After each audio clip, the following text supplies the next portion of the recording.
4장 36절입니다. 마가복음 14장 36절 자 읽겠습니다. 이르시되 아빠 아버지여 아버지께는 모든 것이 가능하오니 이 잔을 내게 옮기시옵소서. 그러나 이 몸대로 마옵시고 아버지의 몸대로 하옵소서 하시고. 아멘. 말씀 제목은 항복하는 삶입니다. 항복하는 삶입니다.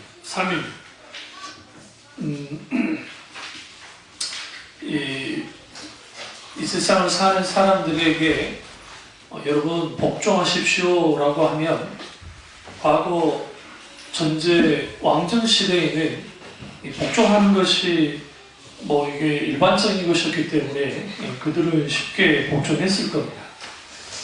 그러나 오늘날 현대에 사는 사람들은 순종이라는 말에 대해서도 알러지가 있는데 복종하라고 하면 더 이게 못 견뎌합니다. 그것만큼 좀 더 아주 싫어하는 단어가 하나 있는데 그게 뭐냐면 영어 단어로 surrender라는 단어입니다. 여기 써있죠? surrender라는 단어는 항복한다 라는 뜻입니다. 굴복한다, 항복한다 라는 단어입니다. 우리가 항복은 뭘 의미하죠? 패배를 의미합니다. 누구나 패자가 되고 싶지 않죠. 전쟁에서 패배를 인정하면 우리는 항복해야 됩니다. 그런데 오늘 항복하지 못하는 사람들의 심리 상태는 아주 왜곡되어 있습니다. 대표적인 게 일본입니다. 일본 일왕이 1948년 우리는 8월 15일 날 해방을 했지만 이제 그 전에 항복 선언을 합니다. 그러니까 이미 다 조인다 하고 이제 담화 발표를 하는데 항복했다고 하지만 그 내용이 좀 애매모호합니다. 자기는 아직도 일본 사람들은 단 한 번도 누구에게 항복했다고 생각하지 않고 있습니다. 항복할 줄을 모르니까 자기 자신의 잘못에 대해서도 인정할 줄 모르는 거예요. 그들의 역사가 아주 왜곡되어 있습니다. 오늘날 많은 사람들이 예수님을 믿는다고 하면서 신앙의 출발은 하나님 앞에 내가 죽어짐으로 인해서 시작됩니다. 그러니까 다른 종교는 신을 찾다가 소위 그들이 말하는 신을 경험하면 괜찮아요. 그걸로 끝나는 건데, 그걸로 되는 건데, 기독 신앙은 인격체이신 하나님을 만났으면 그 만나게 된 하나님께 뭐 해야 되느냐? 이제 항복해야 돼요. 어디서? 십자가에서 항복해야 됩니다. 오늘날의 세상은 경제 문화 속에서 지면 누군가에게 항복하면 누군가에게 패배하면 다 끝났다고 보는 거예요. 그러다 보니까 우리는 절대로 멈추면 안 되고 절대로 포기하면 안 되고 절대로 항복하지 말라는 것을 배웁니다. 대표적인 이거죠. 여러분 우리가 산에 이제 내 산 꼭대기를 올라가게 될 때 한국 사람들은 끝까지 산 꼭대기 올라가야 직성이 풀려요. 우리같이 저같이 이제 중년 아저씨 정도 되면 이제 갔다가 거기만 정상이냐 내가 보는 것이 정상이자고 내려오긴 하지만 아주 한국 사람들이 대부분 경쟁 그러니까 누구한테 지는 거 싫어하는 사람들 있죠? 그런 사람들 끝까지 어쨌든 꼭대기까지 올라가야 돼. 응? 그러니까 다 어떻게 올라가죠? 주변의 경관을 안 보고 앞으로 보고 올라갑니다. 뭐하러 산을 타요? 그럴 거면 중간에 있다가 아니면 중간 쪽 올라갔다가 내 체력은 이 정도야. 그리고 내가 굳이 정상까지 갈 마음이 없어. 안 가면 어때? 여기서 보도 괜찮지. 그리고 내려오면 어때요? 그게 뭐가 나쁘냐고요. 그게 뭐가 나빠요? 근데 우리나라는 주로 분위기가 정상까지 찍어야 돼. 그게 직성이 풀리는 민족이에요. 그리고 이제 정상 안 갔으면 설악산을 100번 아니라 1000번 아니라 그 위에 꼭대기까지 안 올라가면 우리는 설악산 올라간 게 아니에요. 그냥 갔다 온 거지. 우리가 비참한 인생, 비열한 인생 살아가는 게 아니라 우리는 늘 포기하지 않고 또 누구인가에게 양보하거나 지는 것에 대해서 아주 좋지 않은 것이라는 것을 배우고자 합니다. 왜냐하면 무한 경쟁의 시대에 살고 있기 때문에. 근데 적어도 우리가 하나님 앞에 뭐 해야 되느냐? 항복할 수 있어야 돼요. 문제는 승리하고 성공하고 그리고 어떤 것을 다 이제 이룰 수 있다고 하면 다 좋아하죠. 그러나 성경은 한 인생을 살아갈 때에 승승장구하고 모든 인생에 잘 되는 케이스는 별로 없어요. 잘 돼도 그들의 노년의 마지막을 봐야 돼요. 아니 박근혜 전 대통령이 감옥 갈 줄 어떻게 알았고 이명박 대통령이 감옥에서 15년형을 받을 줄 어떻게 알았겠어요? 그 성공한 거 아닙니까? 피해갈 줄 몰랐고 그러나 결국은 뭐하죠? 그 인생의 마지막 정점에 갔을 때 아무것도 남은 게 없는 거예요. 그래서 우리는 하나님께 항복하고 자신을 내어드리는 것부터 신앙이 출발하고 예배의 중심이 되는 것이 바로 이겁니다. 그래서 우리는 하나님 앞에 우리가 하나님께 항복하는 삶을 살아야 되는데 우리가 믿고 있는 예수님도 하나님께 항복했습니다. 대표적인 게 오늘 겟세마네 기도 동산에서 기도하실 때예요. 우리가 동산이라는 표현이 쓰여있고 근데 막상 이제 가보시면 그게 동산이라기도 애매한 곳이에요. 언덕 정도 되는 곳입니다. 그런데 거기에서 주님이 뭐 하시느냐? 기도하셨습니다. 3번 주님이 기도하시다가 아바 아버지여 모든 것이 가능하오니 내게서 이 잔을 옮겨달라 하고 주님이 기도하십니다. 그러나 결국은 주님이 뭐 하시죠? 예, 나의 원대로 하시고 아버지 원대로 하옵소서라고 하면서 예수님이 이제 모든 것들을 주님께 내려놓는 것을 보게 되습니다. 로마서 12장 1절 한번 찾아보세요. 우리가 그 말씀을 가지고 한번 우리가 하나님 앞에 내어놓는 게 무엇인지를 좀 살펴보도록 하겠습니다. 로마서 12장 1절입니다. 그러므로 형제들아 내가 하나님의 모든 자비하심으로 너희를 권하노니 너희 몸을 하나님이 기뻐하시는 거룩한 산 제물로 드리라. 이는 너희가 드릴 영적 예배니라. 여기서 이 드린다라는 표현에 집중하셔야 돼요. 여기서 드린다라고 하는 문장, 첫 문장, 너희 몸을 하나님 기뻐하시고 드려라 할 때 이 마지막 문장에서 나오는 게 뭐냐면 하나님 앞에 모두 드리는 것이 영적 예배라는 겁니다. 그럼 결국은 내가 하나님 앞에 예배 드리려면 내가 하나님 앞에 내가 드려져야 돼요. 그러니까 항복하는 삶에서 가장 중요한 부분을 찾아가는 게 예배의 삶인데 예배의 삶 속에서 가장 중요한 게 뭐냐? 우리가 하나님 앞에 드려져요. 하나님 우리의 삶의 전부를 원합니다. 하나님 우리의 전부를 원해요. 우리의 99%를 원하지 않아요. 하나님은 100%를 원해요. 우리에게. 순종 또한 하나님 우리에게 100%를 원합니다. 이렇게 말하면 어떻게 우리가 100% 하나님께 순종할 수 있나요? 우리 힘으로는 할 수 없어요. 그럼에도 불구하고 성령이 놀라우신 도우심의 역사가 있으면 우리는 전적으로 주님께 순종하기 시작합니다. 그런데 왜 우리는 하나님께 우리가 항복하지 못할까요? 그 이유는 우리의 삶을 내가 통제하기 때문에 내 인생을 내 삶을 통제하기 때문에 여러분 자식들요, 저 자식들 어릴 때야 말 듣지 이제 좀 커보세요. 말 안 들어요. 말 안 들어요. 이제 통제? 안 돼요. 더더군다나 자식이 좀 더 잘 나가보세요.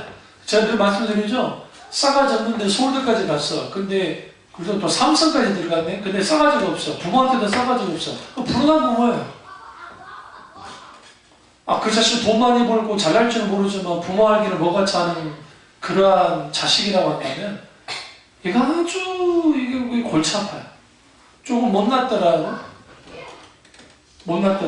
그래도 공경할 수 있는 자식 얼마나 귀합니까? 우리가 하나님 앞에 살아갈 때에 우리가 조심해야 될 게 뭔가 잘 되고 뭔가 내가 하는 일들이 되어지면 나도 모르게 목에 기부스러워야 돼요. 그러니까 하나님 앞에 항복하는 삶을 살려 하지 않아요. 왜냐하면 자기가 이루는 게 너무 많기 때문에. 그 대표적인 사울입니다.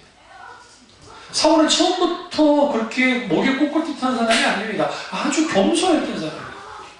그러나 그가 승승장구하죠. 불과 1년에서 3년 사이에 일반 어떤 왕이 이루지 못할 업적을 남깁니다. 엄청나게 정복하면서 대단한 일들을 남깁니다. 그 그것을 통해서 뭐 하게 되느냐? 그가 이제 모든 삶과 자기가 왕이 되어 사는 모든 것들을 자기가 다 통제하기 시작합니다. 삶을. 그리고 자기 마음대로 하는 거야. 그러니까 이제는 하나님 앞에 순복하고 하나님께 순종하고 하나님께 항복하는 삶을 살지 않는 거예요.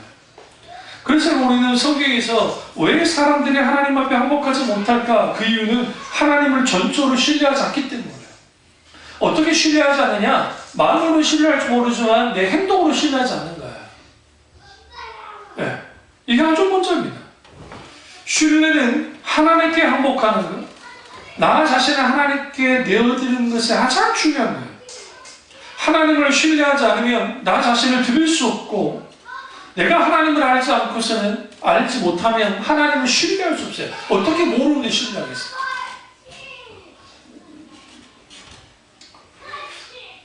그럼 왜 우리가 하나님을 전적으로 신뢰하지 못하느냐? 이 신뢰라는 단어를 조금 더 풀이하면 성경에서는 신뢰를 믿음과 동일선상에서 봐요. 믿음을 무력화시키고 믿음이 반대되는 게 뭐라 했어요? 제가 늘 말씀드릴 때 의심이 아니라 그랬죠. 뭐라 했죠? 두려움이라 했어요. 왜 두려움이 생기죠? 하나님을 전적으로 신뢰하지 못하는 게 두려운 거예요. 그 두려움이 생기면 그 두려움의 또 다른 차원의 무게가 있는 게 뭐냐면 불안과 염려예요. 그러니까 사탄은 우리에게 두려움을 넣고 불안과 염려를 줍니다. 근심 걱정하게 만들어요. 그리고 그것을 통해서 우리의 믿음을 무력화시킵니다. 다시 말하면 하나님에 대한 신뢰를 어떻게 만들어요? 무너뜨리는 거예요. 하나님에 대한 신뢰가 무너지면 이제는 뭐가 꿈틀꿈틀하게 나오냐면 옛 타락한 나의 자아가 꿈틀꿈틀하게 올라와요. 그리고 나의 어떤 의지와 나의 어떤 생각과 내 계획과 내 야망과 내 목적 가지고 뭐 하느냐? 이제 살아가는 거예요. 그 하나님께 항복하는 삶을 살지 않는 겁니다. PD수첩에서 M교회에 대한 게 나왔는데 보신 분들 있을지 모르지만 한때 포토로에도 쭉 떴었죠. 그 목사님 인생이라는 게 처음 좀 늦은 방에 목회하셨고 장신대 본과도 아니고 별과 나오신 분이에요. 다시 말하면 정식 신학 학위가 없는 분이에요. 신학교 나와서 나이가 있으시니까 그럴 수도 있어요. 그 시대는 그랬으니까요. 근데 그렇게 힘들게 그렇게 어렵게 이제 신학을 하셨고 겨우 졸업하신 분이에요. 근데 문제는 아니고 가슴 아픈 일이 아주 어릴 때 이제 큰 아들을 잃었거든요. 병으로 큰 아들이 죽었습니다. 아주 가난하게 됐고. 그러니까 그 아픔이 있었던 거예요. 그래서 하나님 앞에 늘 울면서 기도하고 그리고 이제 개척한 교회가 지금의 그 M교회입니다. 시골교회에서 목회하다가 이제 서울로 와가지고 그러면서 거기에 정말 하나님의 귀한 성도들을 붙여서 이제 거기에 크게 성장을 했고 또 그것만에 아파트가 많이 들었었거든요. 그러면서 더 급격하게 성장해서 커진 교회가 그 교회입니다. 그리고 아주 겸손했었어요. 근데 어느 날인가 성공하니까 이분이 달라지기 시작한 거죠. 근데 여러분, 저는 부흥강사들 밑에서 있었던 목사이기 때문에 주로 군림하는 것을 많이 봤어요. 그러니까 마치 교회가 자신의 왕국이 되어져서 거기서 마음대로 하는 것들을 많이 봤기 때문에 그게 뭐 새삼스러운 건 아니에요. 솔직히 말씀드려요. 근데 거기에서 하는 일련의 일들, 그 목사님이 사택에서 나오면 이미 아는 거예요. 그 비서들이 누구도 날아가지고 목사님 사택을 나오셨습니다. 무전을 치는 거죠. 전화를 하는 거죠.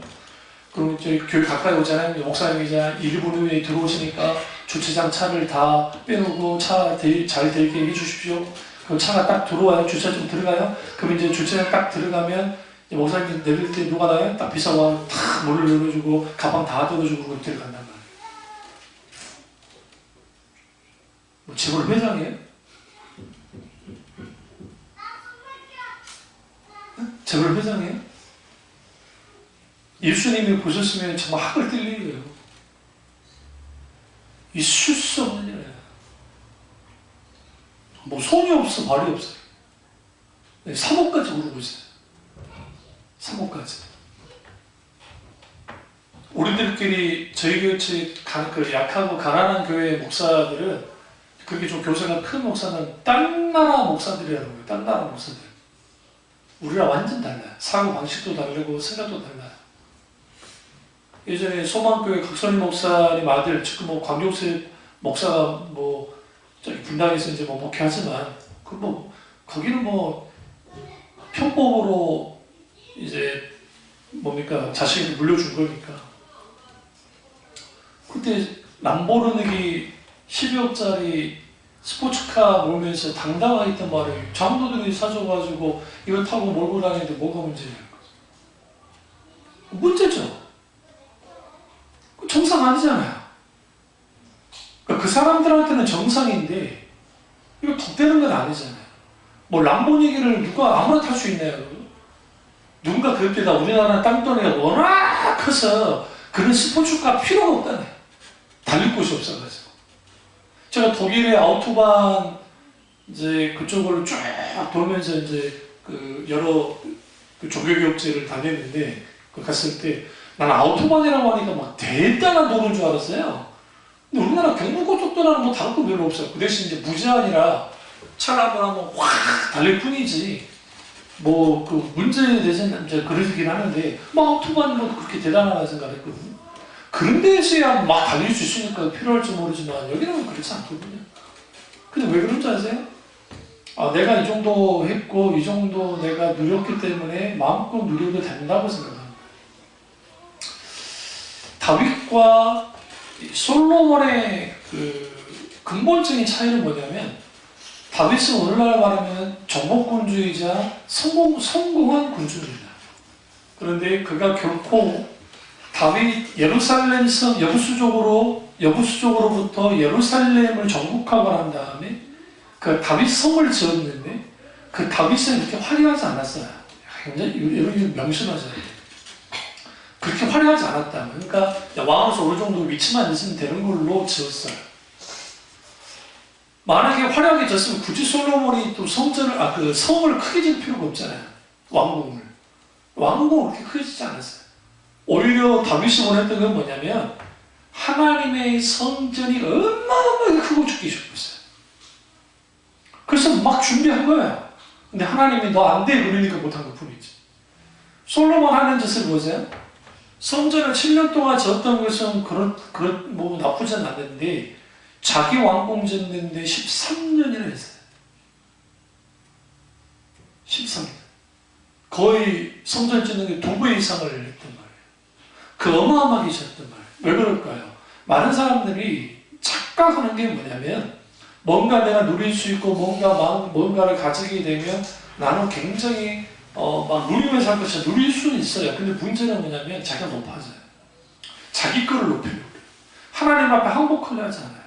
다윗의 위대한 고백 중에 시편을 보시면 나는 주의 성전에서 문지기라도 족하오니 주여 나를 절대로 버리지 말아라.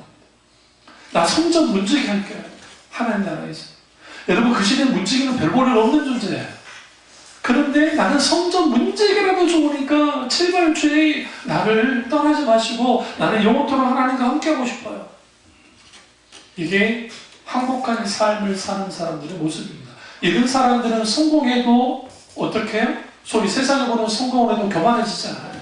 물론 순간 교만할지 모르지만 교만해지지 않아요. 항상 뭐합니까? 항복하는 삶을 사는 거죠. 그 M교회의 모습을 보면서 그럼 그게 M교회의 모습만이냐? 그렇지 않습니다. 그렇지 않습니다. 우리나라에 웬만한 교세 있는 교회들은 대부분 달라요. 대부분. 그러니까 내 조카가 금요일에 왔다가 큰 조카가 왔다가 한 번 자고 서울에 일이 있어가지고 일 보고 내려갔는데 나한테 어저께 이제 토요일에 잠깐 이야기를 하는데 그러더라고요. 작은 아빠 나는 어릴 때 우리 아빠가 큰 교회 목사 안 되게 해달라 기도했어요. 그러니까 왜? 큰 교회 뭐가 문제야? 너무 큰 교회 목사가 되면 아빠가 지금 큰 교회 목사님들처럼 사람이 변할까봐 그게 싫어가지고 그게 기도 안 했던 거예요. 그런 목사가 못된 거지. 그 딸기도 때문에 적당한 교회 크기의 목사가 된 거지. 여러분 그럴 수 있어요.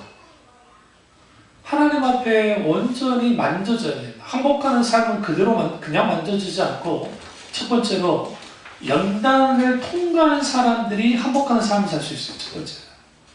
그러니까 하나님이 연단이 필요해요. 하나님이 연단시키셔야 돼요. 훈련시키셔야 돼요. 아이들한테 적당한 그러니까 궁핍이라는 표현은 좀 그렇고, 결핍이 그렇게까지 나쁜 것만은 아니에요. 과잉보다 나아요. 너무 지나친 과잉은 이게 뭔가 가치 있는 걸 몰라요. 애들도 그러세요. 애들도 자기 사고 싶어 하는 거 계속 사보세요. 예를 들어 요즘 토니 메카드가 아주 유명하잖아요. 토니 메카드 처음 샀을 때 애들이 우와 했다가 다른 것도 사주면 우와 했다가 세 개 사주면 조금 우와 더 우와.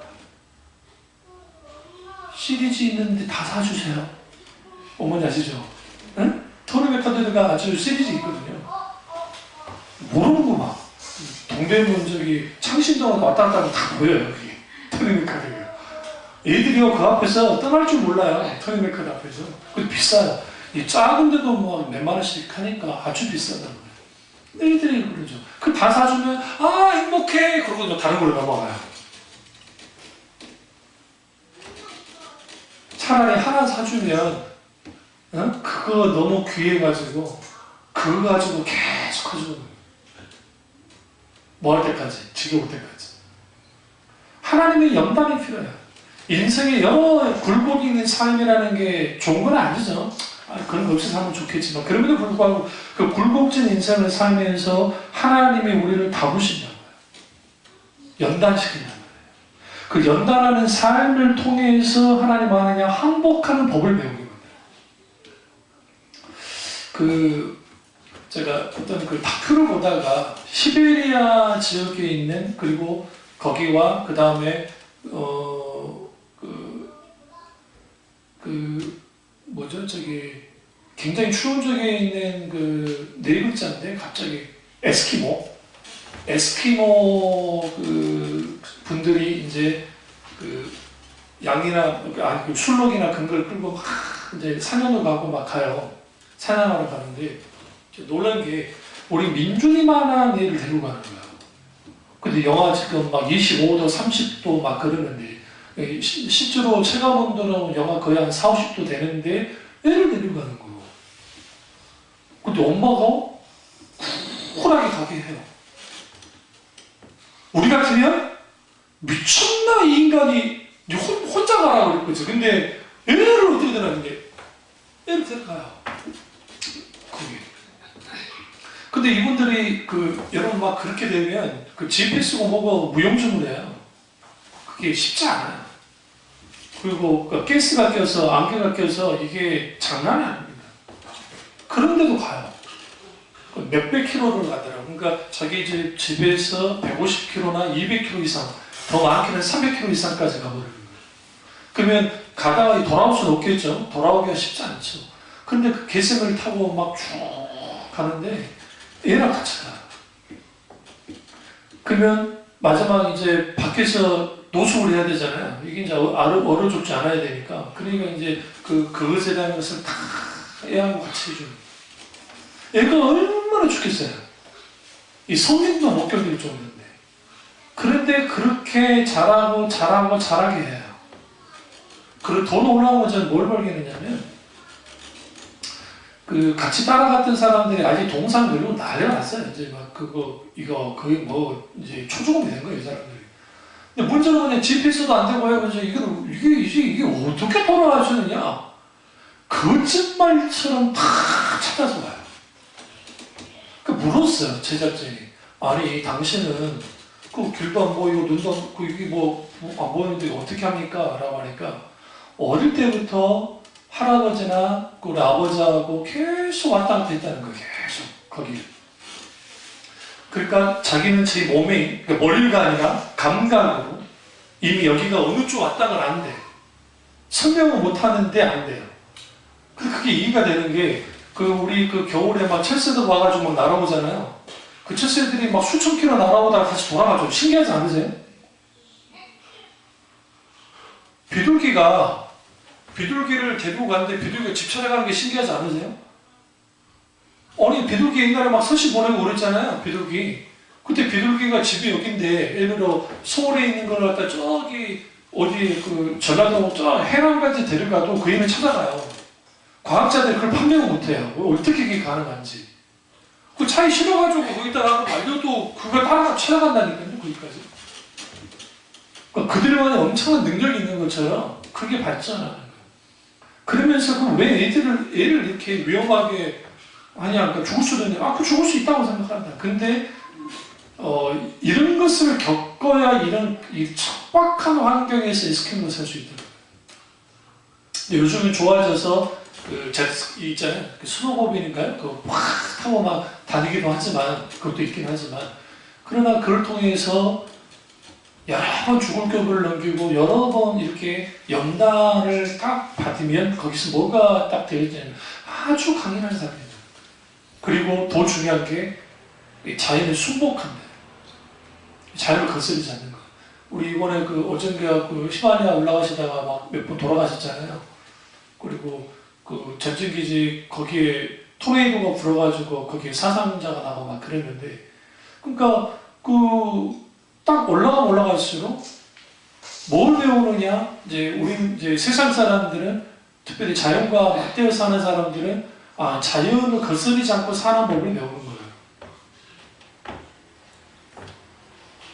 우리도 마찬가지입니다. 하나님은 우리를 연단시킬 때, 우리 이렇게 연단시켰잖아요. 그 연단시킴 속에서 항복하는 배움을 해야 돼요. 우리 자녀들에게 뭘 가르쳐야 되냐면, 부모에게 순복하는 법을 가르쳐야 됩니다. 순종하고 복종하는 거죠. 이게 전근대적인 사고방식이라고 생각하면 큰 오산이에요. 여러분, 우리가 미국 헐리우드 영화를 좀 잘못 봐서, 헐리우드 영화 보면 막 아버지하고 애들이랑 막 친구처럼 지내긴 해요. 막 그런 것처럼 보여요. 사람마다 다르겠지만. 그러나 사실 거기에는요, 엄격합니다. 아버지의 자리와 자녀의 자리는 분명히 엄격해요. 그러니까 자유분방한 것 같아도 그렇게 자유분방하지 않아요. 생각보다. 어떻게 하나요? 헐리우드 영화 보다 보면 티네이저 10대들한테 너 이거 잘못했으니까 너 외출 금지야! 그러죠. 네? 외출 금지야! 나오면 안 돼! 안 돼도 확 혼납니다. 쫓아내버리고. 그러니까 애들이 막 씩씩거리면서 뭐예요? 듣는 거예요. 근데 이런 말을 해요. 너 내 말 안 들으려면 나가서 살아. 10대가 자기 돈이 없는데 어떻게 나가서 살겠어요? 그러니까 정말 더럽고 안 입고도 그런 게 들어요. 그런 것을 유럽 쪽은 영국은 더 좀 보수적이에요.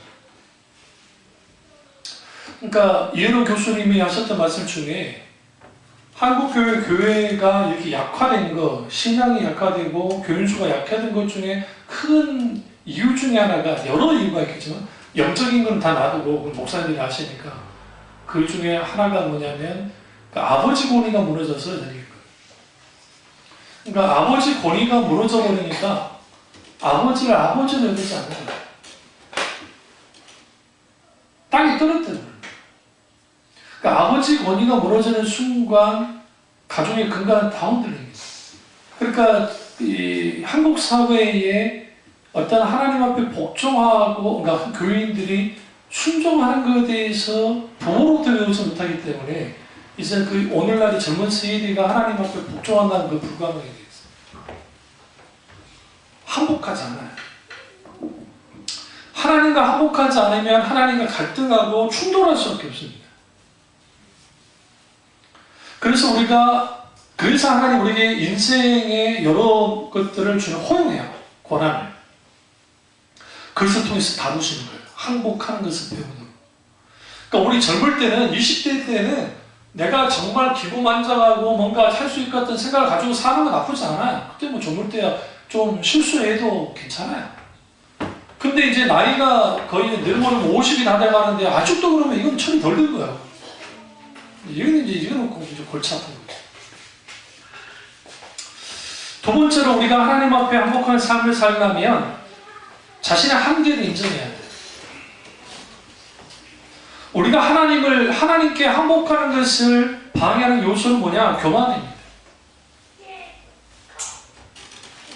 우리는 어떤 이미지에 여러분 속으면 안 돼요.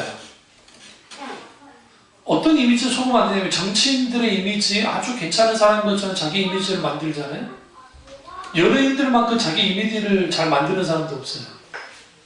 그 임교회 목사님 그분 설교를 들어보시면 얼마나 구수한데요. 시골 할아버지 농부가 설교하는 것처럼 아주 담백하고 또 웃기고 그리고 사람들에게 감동도 주고 막 그런 설교예요.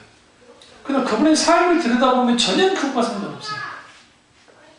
그럼 알 수 있는 건 뭐냐면 그분이 그 교단의 총회장까지 했고 그 다음에 세계기독교협의회 한국기독교협의회 거기에 회장까지 하고 한기총 회장까지 했다는 건 뭐냐면 이분이 아주 정치적인 분이라는 걸 알 수 있어요. 그러니까 교단의 그 총회장 정도 되면 정치 감각이 없었으면 불가능해요. 사람을 다룰 수 있는 사람. 이런 면에서 이전에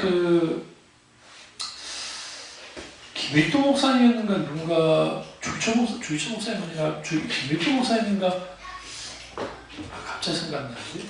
그 총회장 하라 할 때 안 하셨던 목사님 계세요. 왜 안 했느냐? 총회장이 나쁘다는 게 아니라 근데 그게 전체적인 것이죠. 그러니까 그보다는 목회에 전념하겠습니다. 오카노 목사님도 총회장 안 하셨어요. 그러니까 왜 그러냐면 정체가 하게 되면 고모술수를 쓰고 어쨌든 자기 편을 만들어야 되니까 어떻게든 뭔가 이렇게 되어져요. 그걸 능숙하게 하니까 한기총 회장도 하고 총회장도 하고 그 다음에 그 WCC 그쪽에 자유주의예요. 자유주의 그쪽 회장도 하고 그러죠. 속으면 안 돼요. 그래서 속으면 안 돼요. 그 이미지에 속아서 사람들이 그럴 것이다. 그러면 그러면 우리가 승승장구할 때 안 되는 게 없을 것 같잖아요. 심지어 그래서 이분이 통제가 안 되는 사람이니까 총회법까지도 자기 자의적으로 해석해서 자기 아들 레미를 물려주는 거예요. 여러분 이게 그 목사님 한 분만의 문제가 아니라 통합 측이라고 하는 장로교 통합 측이라고 하는 교단 전체에 아주 치명적인 일을 보는 거예요. 이게. 합동축구와 우리 교단 합동축구와 통합 측이 대표적인 장로교인데요. 한 8,000교 이상 돼요. 거의 9,000교 될까요? 우리 합동 측이 한 13,000교 이상이 됩니다. 한 10,000교가 넘겠군요. 10,000교 정도 될 것 같아요. 근데 통합 측이. 그렇게 많아요. 그런데 그 있을 수 없는 왜 통제가 안 되냐면 하나님 앞에 통제가 안 되기 때문이에요. 우리 하나님이 늘 계셔야 돼요. 잘났든지 못났든지. 다시 말해 하나님 눈치 봐야 된다고요. 하나님 눈치를 안 보는 거예요. 왜? 하나님 뜻이다잖아요. 하나님 뜻이잖아요. 그거 반대하는데 마귀새끼리라고 설교에서 강단에서 설교해버렸잖아요. 마귀새끼리 맡고 있다고. 그리고 그 이루어지니까 뭐라고 합니까? 하나님이 우리에게 이렇게 해주셨다고. 하나님은 그런 일 안 하세요. 오늘날 하나님 장사를 해서 먹고 사는 사람들이 많은데 그러니까 하나님 장사라는 이유가 뭐냐면 자기가 필요할 때 하나님 우군 삼아서 하나님의 권위를 내세워서 뭐 하느냐 모든 것을 무마시키는 거예요. 자기가 원하는 쪽으로 흘러가게 하는 거예요. 이러한 일들을 어떻게 그렇게 하게 되느냐? 그 이유가 뭐냐면 자신 한계를 봐야 돼요. 결국은 아무리 대단한 하나님의 사람들이 할지라도 그 시대에 한번 쓰임받고 맞는 거예요. 제가 존경하는 조나단 에드워드 목사님이나 조노의 목사님이나 뭐 김남주 목사님도 그렇고 뭐 까미쌤도 그렇고 기타 등등 그런 분들 한 시대에 쓰임받고 갔어요. 근데 하나님 앞에서는 그러니까 이 세상 아주 뛰어난 인물이지만 하나님 앞에서는 그렇게 뛰어난 인물들이 아니에요. 귀한 인물이긴 하지만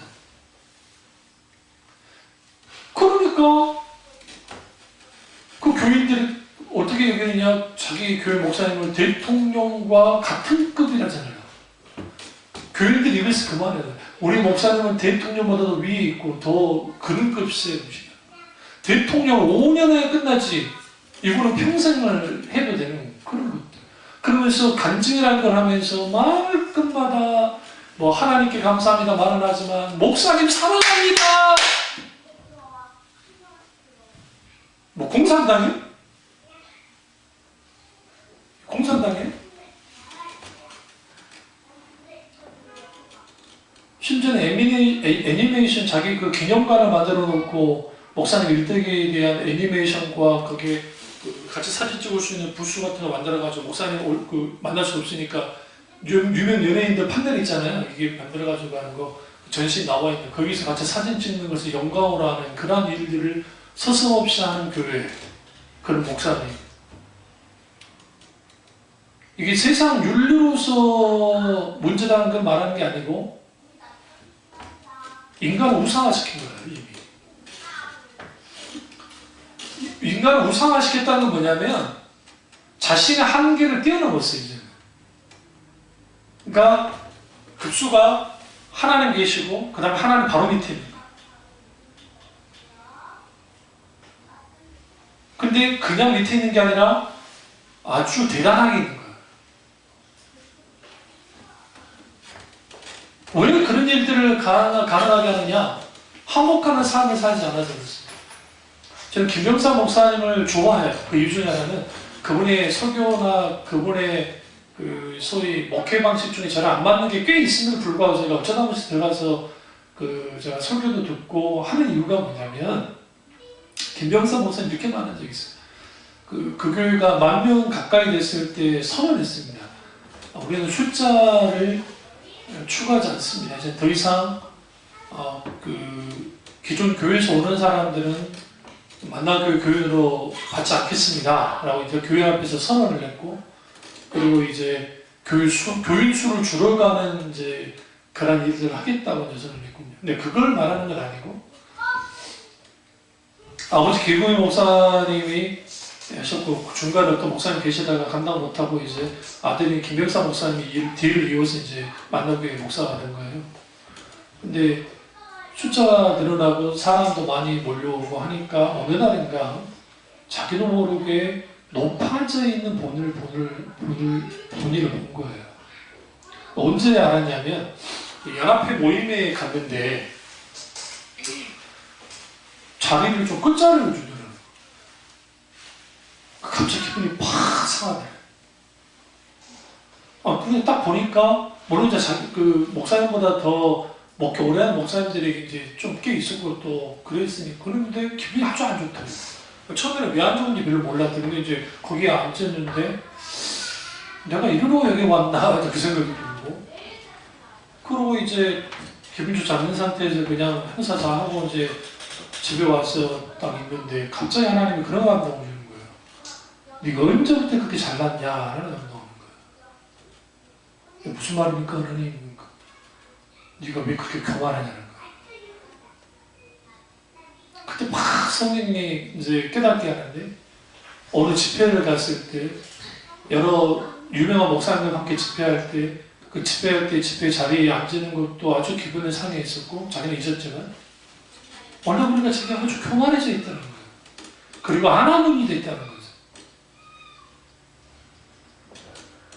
실제 행동으로는 하지 않았지만 속으로 하나님 앞에 뭔가 잘못했다고 용서해달라고 불쌍해. 그래서 그 말씀 하시는 거예요. 이 정도 목회를 하니까 사람들이 떠받쳐주고 먹고 사는 거 뭐 문제도 없고 솔직히 그러다 보니까 나도 모르게 이렇게 그만해진다. 근데 이분이 이렇게 겸상을 주는 것은 이분 몸이 잘 아파요. 그리고 그분의 자녀 중에 하나가 장애인이고요. 장애인. 그러니까 하나님의 그것을 통해서 교만하지 않도록 주님 만드시는 거죠. 오늘날 그렇게 자신의 한계를 알 때, 내가 어떤 사람인 걸 알 때, 그때 우리는 뭐 해야 돼요? 하나님 앞에 항복해야 된다는 것을 인식하는 거야. 아, 내가 항복해야 되겠구나. 그 사도 바울은 이런 부분을 내가 자고하지 않기 위하여 내 몸을 쳐서 복종시킨다 라는 말이에요. 이 자고한다는 표현이 뭐냐면 교만하지 않기 위해서. 사도 바울이 얼마나 대단한 사람입니까? 신약 성경에 거의 뭐 반 이상을 사도 바울이 썼고, 그리고 신학을 로마서와 갈라디아서가 있었으면 진짜 신학이 설 수 없었다고 할 만큼 어마어마한 일을 누가 했냐? 사도 바울이 한 거예요. 그러니까 그 사도 바울이 얼마나 교만해지면 교만해져도 돼요. 세상 말로 하면. 근데 교만하지 않았단 말이에요. 그가 잘났어가 아니라 그가 뛰어났기 때문에, 그게 단순히 겸손한 사람이기 때문이 아니라 계속 자신의 뭐였어요? 쳐서 복종시켰다.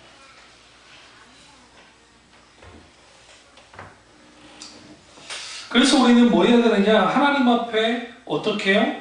계속적으로 나의 한계를 보고 하나님 앞에서, 그리고 나는 뭐 해야 되느냐? 항복해야 돼. 예수님은 그러나 하셨어요. 이 땅에 오셔서 하나님이신 예수 그리스도 그분이 어떻게 해요? 기꺼이 하나님 앞에 항복했단 말이에요. C.S. 루이스가 이렇게 말합니다. 우리가 하나님께 더 많이 항복할수록 더 진정한 우리가 된다. 왜냐하면 하나님은 우리를 만드셨기 때문이다. 이분은 처음부터 우리 모두를 다르게 창조하셨다.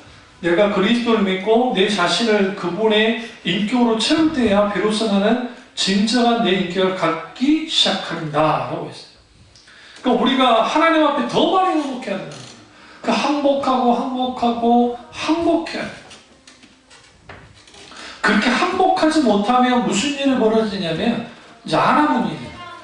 자기 마음대로. 그래서 심리학에서도 그 자녀 양육에 있어서 아주 제일 안 좋은 게 뭐냐면 방임이에요. 방임. 모든 거 다 된다 괜찮아. 그러니까 길을 가다가 뭔가 누군가 애가 부딪혀가고 하면 그냥 간 부모 있죠. 이런 부모들이, 그러니까 애가 문제가 아니라 부모가 문제고요. 너 죄송하다고 해야지 하면서 지적해주는 부모 있거든요. 엄마는. 이런 분들은 괜찮아요.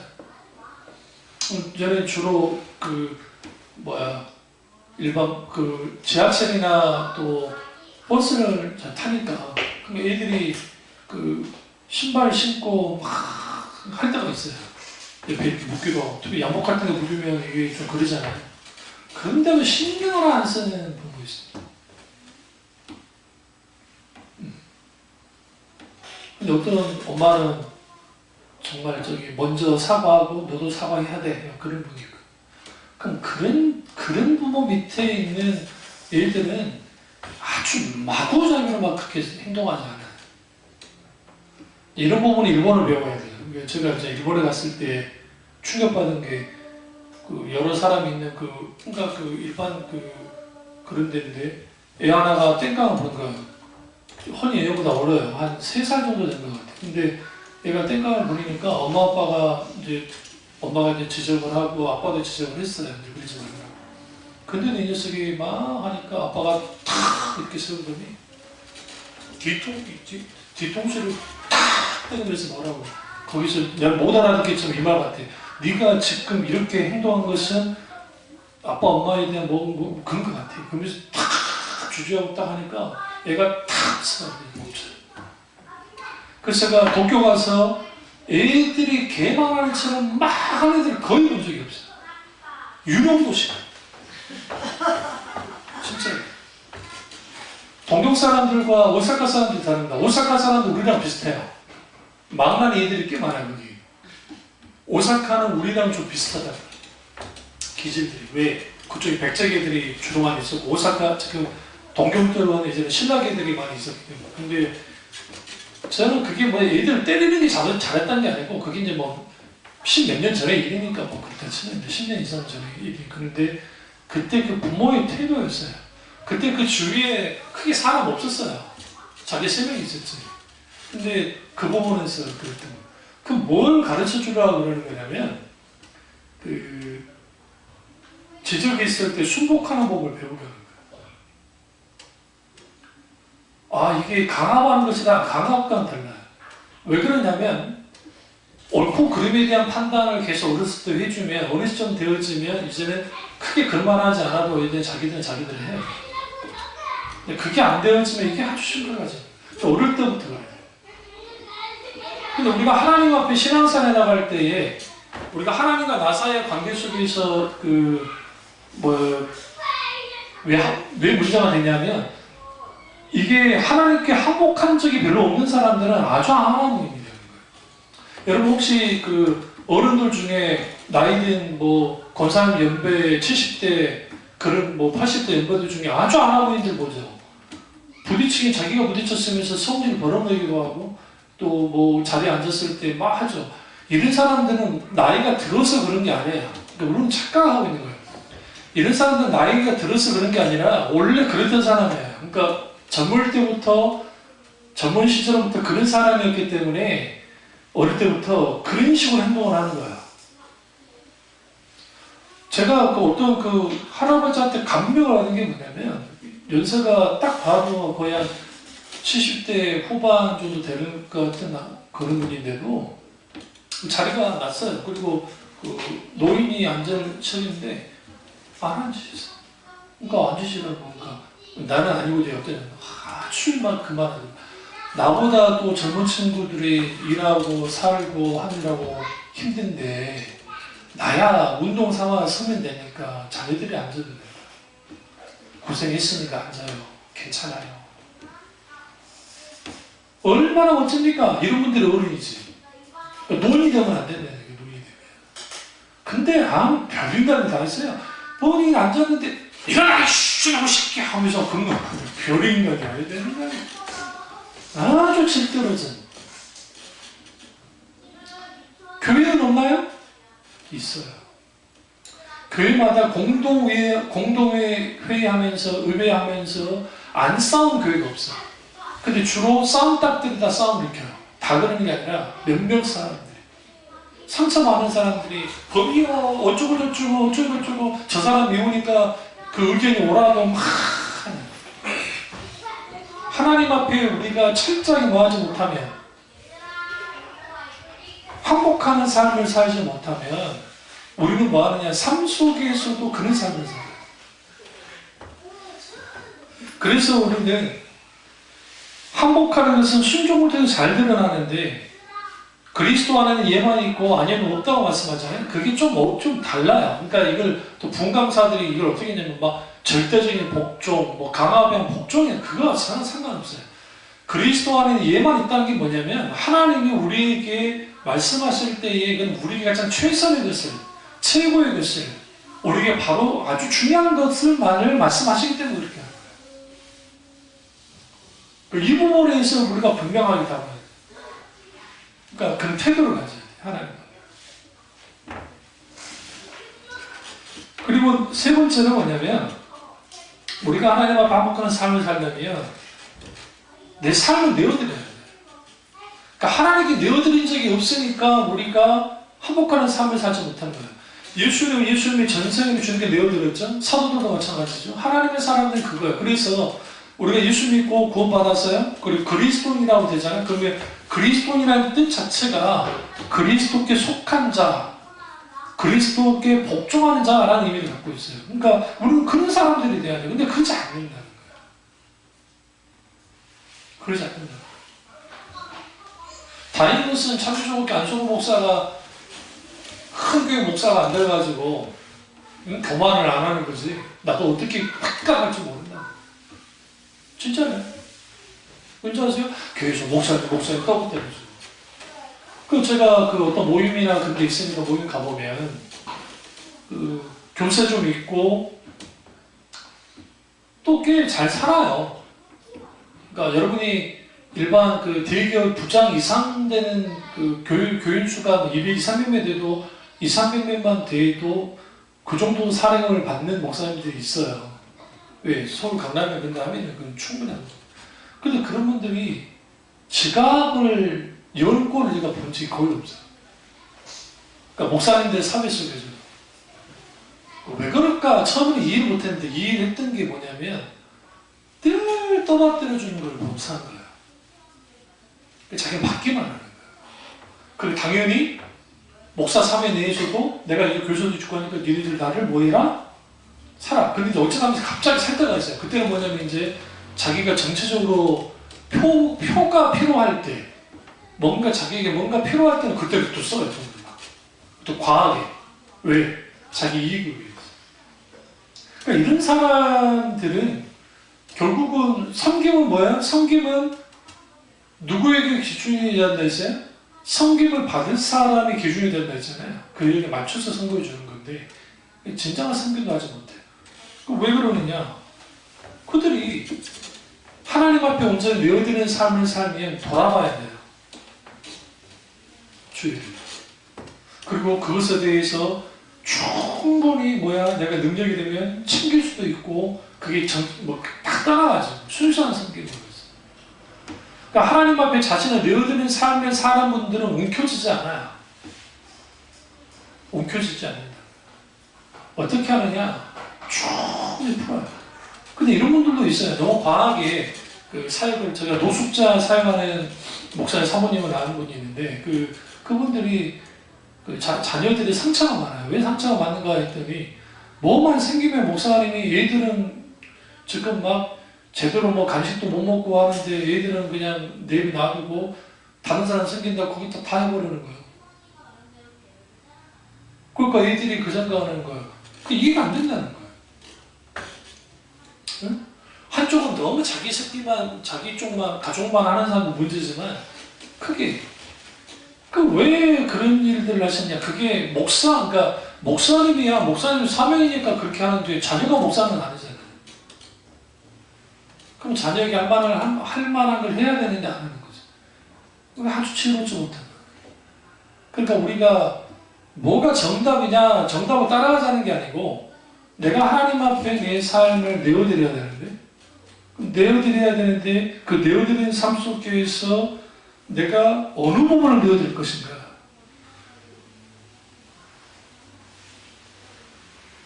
우리가 내가 내어드리고 싶은 걸 다 내어드릴 수 있어요. 근데 모든 인간, 저를 비롯해서 모든 인간은 내가 내어놓고 싶지 않은 게 있어요. 그거를 내어놓을 때까지 하나님 우리를 다뤄요. 그러니까 우리가 그걸 내어놓지 못하면 계속 우리는 마음에 하나님과 갈등 관계 속에 있게 되었습니다. 이 사실을 알고 우리가 하나님께 내어드리는 삶, 다음 주에 이어서 이제 구체적으로 다루도록 하겠습니다. 기도하겠습니다. 기도하실 때 정말 하나님 앞에 우리 자신이